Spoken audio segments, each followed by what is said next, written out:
ಎಲ್ಲರಿಗೂ ಯುಗಾದಿ ಹಬ್ಬದ ಶುಭಾಶಯಗಳು. Hi family, welcome back to my mini vlog. ಇವತ್ತು ಯುಗಾದಿ ಹಬ್ಬ ಆಗಿರೋದ್ರಿಂದ ಬೆಳಗ್ಗೆನೆ ಇಲ್ಲಿ ತೋರಣ ಎಲ್ಲ ಕಟ್ತಾ ಇದ್ದೀನಿ. ಹಸ್ಬೆಂಡ್ ಎಲ್ಲ ರೆಡಿ ಮಾಡಿ ಇಟ್ಟಿದ್ರು. ಹಾಗೆ ಮಕ್ಕಳಿಗೆಲ್ಲ ಇವತ್ತು ಆಯಿಲ್ ಎಲ್ಲ ಹಾಕಿ ಚೆನ್ನಾಗಿ ಮಸಾಜ್ ಮಾಡ್ತಾ ಇದ್ದಾರೆ. ಅಂಡ್ ಬುಜ್ಜಿ ಬೇಬಿದು ಫಸ್ಟ್ ಯುಗಾದಿ ಆಗಿರೋದ್ರಿಂದ ಫುಲ್ ಎಂಜಾಯ್ ಮಾಡ್ತಾ ಇದ್ದಾರೆ. ಅವರಂತೂ ಆಯಿಲ್ ಮಸಾಜ್ ಎಲ್ಲ ಮಾಡಿಸ್ಕೊಂಡು ಅಣ್ಣ ತಮ್ಮ ಇಬ್ರು ಆಯಿಲ್ ಎಲ್ಲ ಹಚ್ಕೊಂಡು ಫುಲ್ ಪೈಲ್ವಾನ್ ಪಾಪಣ್ಣ ತರ ಕಾಣ್ತಾ ಇದ್ರು. ಹಾಗೆ ಅವ್ರ ಪಾಡಿಗೆ ಅವ್ರನ್ನ ಸ್ವಲ್ಪ ಹೊತ್ತು ಬಿಸಿಲಲ್ಲಿ ಬಿಟ್ಬಿಟ್ಟು ನಾನು ಇಲ್ಲಿ ಅಡುಗೆ ಎಲ್ಲ ಮಾಡ್ಕೊತಾ ಇದ್ದೀನಿ.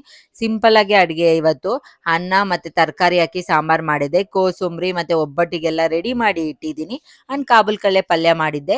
ಎಲ್ಲ ಆದ್ಮೇಲೆ ನಾನು ಇವಾಗ ಹಸ್ಬೆಂಡಿಗೆ ಆಯಿಲ್ ಎಲ್ಲ ಹಚ್ಚಿಸ್ತಾ ಇದ್ದೀನಿ. ಅವರು ಇವಾಗ ಹೋಗಿ ಸ್ನಾನ ಎಲ್ಲ ಮಾಡ್ಕೊಂಡು ಬಂದ್ರು. ಆಮೇಲೆ ಇವಾಗ ಪೂಜೆ ಎಲ್ಲ ಮಾಡಿ ಫೈನಲ್ ಆಗಿ ಹಬ್ಬನ ಮುಗಿಸಿದ್ವಿ. ಅಂಡ್ ಊಟ ಎಲ್ಲ ತುಂಬಾ ಚೆನ್ನಾಗಿತ್ತು. ಸೊ ಎಲ್ಲಾರು ಫ್ಯಾಮಿಲಿಯಾಗೆ ಕುತ್ಕೊಂಡು ಊಟ ಎಲ್ಲ ಮಾಡಿದ್ವಿ. ಆಮೇಲೆ ಬುಜ್ಜಿ ಬೇಬಿಗೆ ಯುಗಾದಿ ಥೀಮಲ್ಲಿ ಫೋಟೋಶೂಟ್ ಮಾಡೋಣ ಅಂತ ಹೇಳ್ಬಿಟ್ಟು ರೆಡಿ ಮಾಡಿ ಅವ್ರನ್ನು ಕೂಡ ಫೋಟೋಶೂಟ್ ಎಲ್ಲ ಮಾಡಿದ್ವಿ. ಫೋಟೋಸ್ ಎಲ್ಲ ತುಂಬಾ ಚೆನ್ನಾಗಿ ಬಂದಿತ್ತು. And once again happy Ugadi to all. Thank you so much for watching.